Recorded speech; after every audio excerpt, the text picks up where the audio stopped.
എല്ലാ പ്രിയപ്പെട്ടവർക്കും ക്രിസ്തുയേശുവിന്റെ നിസ്തുല നാമത്തിൽ സ്നേഹവന്ദനം.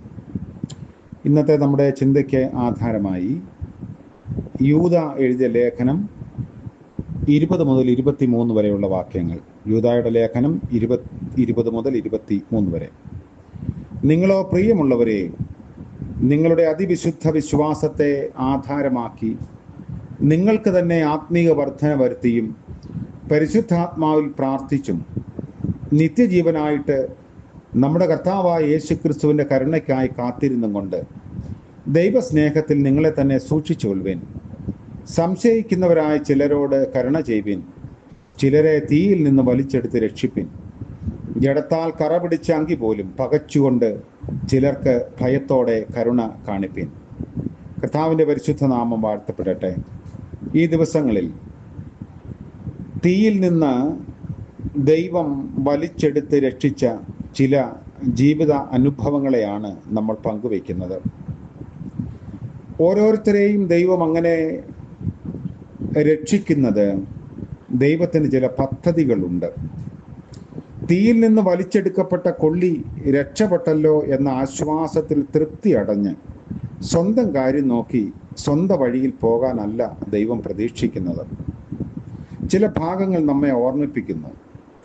അപ്പോസ്തലപ്രവൃത്തി 11-ാം അധ്യായം 23-ാം വാക്യത്തിൽ പറയുന്നു, ഒരിക്കലും നമ്മുടെ ആത്മീക ജീവിതത്തിലും ആത്മീക വർധനയിലും പൂർണ്ണ താല്പര്യമുള്ളവരെ നമുക്ക് കണ്ടുമുട്ടാൻ കഴിയുകയില്ല എന്ന ഒരു സൂചന. അതാരുടെയും കുറ്റമല്ല, അങ്ങനെയൊക്കെ സാധിക്കുകയുള്ളൂ. അതുകൊണ്ട് നാം നമുക്ക് വേണ്ടി തന്നെ പൂർണ്ണ ജാഗ്രത ഉള്ളവരായിരിക്കാം.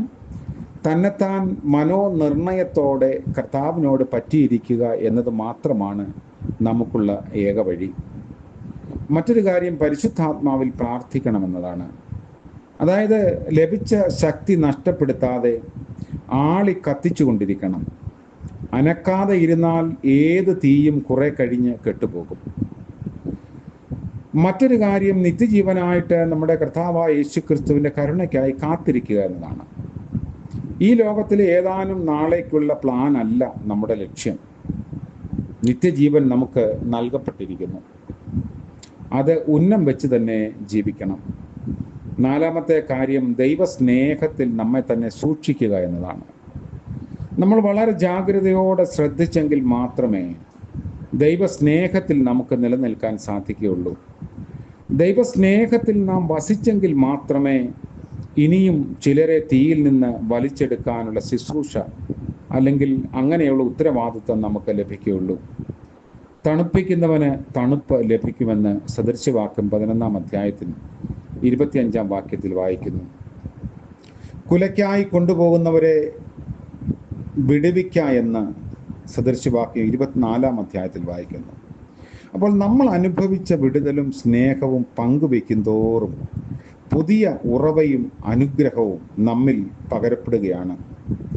ദൈവകൃപ പെരുകുകയാണ്. അതുകൊണ്ട് ദൈവസ്നേഹത്തിൽ തന്നെ നമ്മെ സൂക്ഷിച്ച് സ്വയം ആത്മീക വർധന വരുത്തി പരിശുദ്ധാത്മാവിൽ പ്രാർത്ഥിച്ച് നമ്മൾ അനുഭവിച്ച കൃപ പങ്കുവയ്ക്കാനായി നമ്മെ തന്നെ ഒരുക്കണം. അപ്പോൾ അനവധി കൊള്ളികളെ തീയിൽ നിന്ന് വലിച്ചെടുക്കാൻ നമ്മെ ദൈവം ഉപയോഗിക്കും. അതുകൊണ്ട് നാം എല്ലാവരും തീയിൽ നിന്ന് വലിച്ചെടുക്കപ്പെട്ട കൊള്ളികളാണ് എന്ന ബോധ്യത്തോടെ ദൈവം നമ്മിൽ നിന്ന് പ്രതീക്ഷിക്കുന്നത് പൂർത്തീകരിപ്പാൻ നമുക്ക് സാധിക്കണം. കാരണം നമുക്കൊരു വലിയ ശുശ്രൂഷയുണ്ട്. നമ്മൾ വിളിച്ച് വേർതിരിക്കപ്പെട്ട സമൂഹമാണ്. പെന്തക്കോസ്ത് അനുഭവം നമ്മുടെ ജീവിതത്തിൽ ഉണ്ടാവണം. കോൾഡ് ഔട്ട് കമ്മ്യൂണിറ്റി എന്ന ആ വലിയ സമൂഹത്തിൻ്റെ ഭാഗമായി ദൈവം നമ്മളെ വിളിക്കുകയും വേർതിരിക്കുകയും ചെയ്തു. അതുകൊണ്ട് ദൈവ വിളിയെ മാനിച്ചും സ്നേഹിച്ചും ഏറ്റെടുത്തും കൊണ്ട് ദൈവസന്നിധിയിൽ നമ്മെ തന്നെ സമർപ്പിച്ച് ജീവിക്കാം, പ്രാർത്ഥിക്കാം. കരുണയുള്ള കർത്താവേ, അവിടുന്ന് ഞങ്ങൾക്ക് വേണ്ടി ചെയ്ത വൻ കാര്യങ്ങളെ ഓർത്ത് ഞങ്ങൾ അങ്ങേ സ്തുതിക്കുന്നു. വെന്തുപോകാത്ത ജീവിതങ്ങളായി ഞങ്ങളെ അവശേഷിപ്പിച്ചുവല്ലോ കർത്താവേ.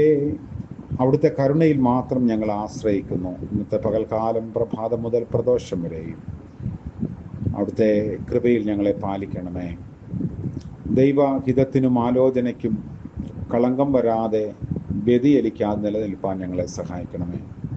ഇന്ന് ജന്മദിനം ആഘോഷിക്കുന്നവരെയും വിവാഹാവാർഷികം ആഘോഷിക്കുന്നവരെയും ഓർത്ത് പ്രാർത്ഥിക്കുന്നു. കരുണയുടെ നിഴലിൽ കാത്തുകൊള്ളണമേ. യേശു മശിഹ മൂലം പ്രാർത്ഥന കൃപയോടെ കേൾക്കുമാറാകണമേ. ആമേൻ. ത്രിയേക ദൈവത്തിൻ്റെ അനുഗ്രഹവും കാവലും നാം ഏവരോടും കൂടെ ഇന്നും എന്നേക്കും ഉണ്ടായിരിക്കുമാറാകട്ടെ. ആമേൻ.